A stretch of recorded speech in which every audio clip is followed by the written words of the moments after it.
एक जंगल में परी चिड़िया अपनी बेटी गौरी के साथ रहती थी। गौरी अभी बहुत छोटी थी, परंतु गौरी बहुत होशियार थी। गौरी बहुत शरारतें करती, अपनी माँ को हमेशा परेशान करती रहती।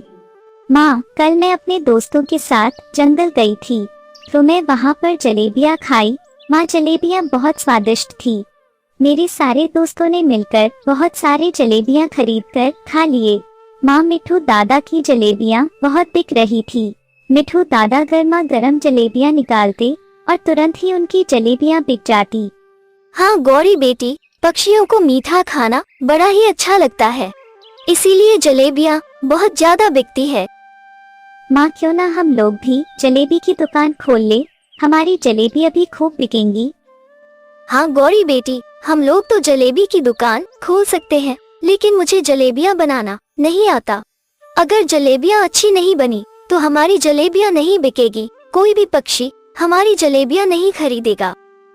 नहीं माँ, तुम चिंता मत करो, मैं मिठू दादा की यहाँ जाकर जलेबियाँ बनाना सीख लूंगी और बहुत स्वादिष्ट जलेबियाँ बनाऊंगी। जो भी हमारी जलेबियाँ एक बार खा लेगा, वह जलेबियाँ खाने के लिए हमेशा हमारे पास ही आएगा। गौरी जलेबी बनाना सीखने के लिए मिट्ठू जलेबी वाले के पास चली जाती है। मिठू दादा, मुझे भी आप ही की तरह जलेबी बनाना सीखना है, क्या आप मुझे जलेबी बनाना सिखा देंगे? अरे गौरी बेटी, तुम जलेबियाँ बनाना सीखकर क्या करोगी? अभी तुम बहुत छोटी हो, जाओ पक्षियों के साथ जाकर खेलो। नहीं मिठू दादा, मैं जलेबियाँ बनाना सीखना चाहती हूँ, इसलिए आपके पास आई हूँ। आप मुझे जलेबी बनाना सिखा दीजिए। आपसे जलेबी बनाना सीखकर मैं भी जलेबी की दुकान लगाऊंगी। गौरी के बार जिद करने पर मिट्ठू गौरी को जलेबी बनाना सिखाने के लिए तैयार हो जाता है। गौरी अब मिट्ठू जलेबी वाले के यहाँ जलेबी बनाना सीखने लगती है। कुछ दिनों में गौरी जलेबी बनाना सीख जाती है। वाह गौरी, तुम तो बहुत जल्द ही जलेबियाँ बनाना सीख गई। जलेबी बनाना सीखकर गौरी अपने घर आ जाती है। कुछ दिनों बाद गौरी जलेबी की दुकान लगाती है। गौरी की जलेबियाँ खूब बिकती है। बहुत दूर दूर से पक्षी गौरी के यहाँ जलेबी खाने आने लगते हैं। माँ, आज तो हमारी जलेबियाँ बहुत बिकी। बहुत दूर दूर से पक्षी जलेबी खाने आए थे। अगर हमारी जलेबियाँ ऐसी ही बिकती रही तो हम बहुत जल्द अमीर बन जाएंगे। हाँ गौरी, तुमने जलेबी का दुकान लगाकर बहुत अच्छा किया, मगर गौरी एक बात का हमेशा ध्यान रखना, दुकान छोड़कर कहीं घूमने मत चली जाना। जंगल में कई तरह के शैतान पक्षी भी रहते हैं। अगर तुम दुकान छोड़कर कहीं चली गई तो वो शैतान पक्षी तुम्हारी जलेबियाँ चुरा सकते हैं। हाँ माँ, मैं अपनी दुकान की हमेशा ध्यान रखती हूँ।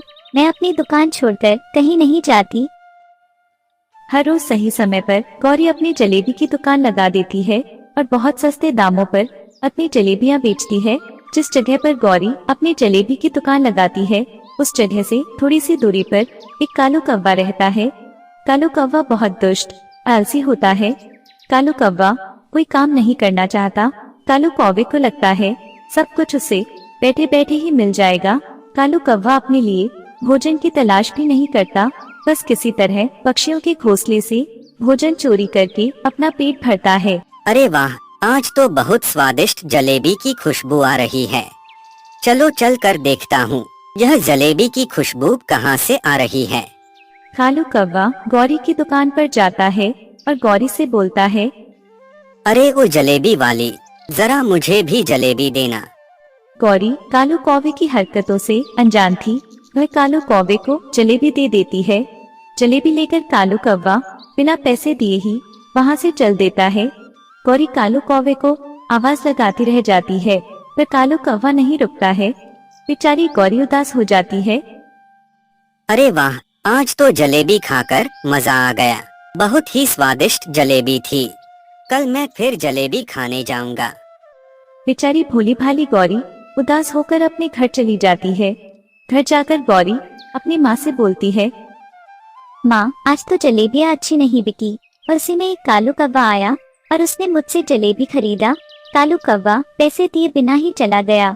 मैंने उसको बहुत आवाज लगाई, पर वह नहीं रुका।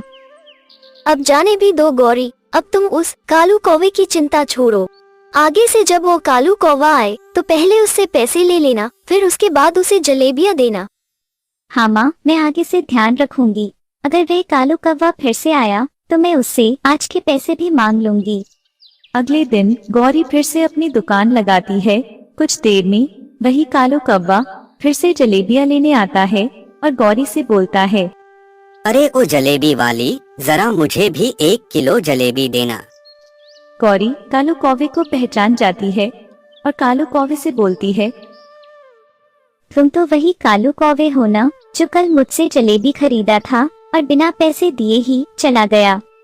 पहले तुम मेरे कल के पैसे दे दो, उसके बाद ही मैं तुमको जलेबी दूंगी। अच्छा अच्छा, वो कल के पैसे देना तो मैं भूल ही गया। बिना पैसे दिए ही चला गया। तुम आज मुझे जलेबी दे दो, मैं तुम्हें सारे पैसे लाकर कल दे दूंगा। नहीं कालू, जब तक तुम मेरे पैसे नहीं दे देते तब तक मैं तुमको एक भी जलेबी नहीं दूंगी। जाओ, तुम यहाँ से चले जाओ। कालू कौवा गुस्सा होकर वहाँ से चला जाता है और पास के ही एक पेड़ पर जाकर बैठ जाता है। आज तो मैं इस चिड़िया को सबक सिखा कर ही रहूंगा। मुझे जलेबी देने से मना कर दिया। देखता हूँ यह चिड़िया कब तक अपनी दुकान की रखवाली करती है। कालू कौवा गुस्से में आकर उसी पेड़ पर बैठकर गौरी के जाने का इंतजार करने लगता है। जैसे ही गौरी थोड़ी देर के लिए दुकान छोड़कर जाती है, वैसे ही कालू कौवा गौरी की दुकान पर आता है और जलेबियां चुरा ले जाता है। कालू कौवा हर रोज ऐसे ही करने लगता है। कालू कौवे की हरकतों से गौरी परेशान हो जाती है। इस कालू कवि ने तो मुझे परेशान करके रख दिया है। हर रोज मेरी जलेबियां चुरा ले जाता है। इस कालू कौवे से पीछा छुड़ाने के लिए मुझे जल्द ही कुछ करना होगा, नहीं तो अगर ऐसे ही रहा तो मैं ज्यादा दिनों तक अपनी जलेबियां नहीं बेच पाऊंगी। गौरी मन ही मन सोचने लगती है। तभी गौरी के दिमाग की बत्ती जलती है और गौरी को एक आइडिया आता है। आज तो मैं इस कालू को सबक सिखा के रहूंगी। आज मैं भी देखती हूँ यह कालू कौवा कैसे मेरी जलेबियां चुराता है। इस बार गौरी जलेबियां नहीं बनाती है, सिर्फ तेल को गर्म करके उसे वैसे ही ढक देती है और जानबूझकर अपनी दुकान से दूर चली जाती है। हर रोज की तरह कालू कौवा फिर से गौरी की दुकान पे आता है। वाह, आज तो फिर यह जलेबी वाली अपनी दुकान पर नहीं है। आज तो मैं फिर से पेट भर के जलेबी खाऊंगा। कालू कौवा जलेबियां खाने के लिए जैसे ही बर्तन में अपनी चोंच लगाता है, वैसे ही कालू कौवा का चोंच चिर जाता है। कालू कौवा चिल्लाते हुए तुरंत वहां से भागने लगता है। उसके बाद कालू कौवा कभी भी गौरी की दुकान पर नहीं आता है। गौरी फिर से खुशी खुशी अपनी जलेबियां बेचने लगती है।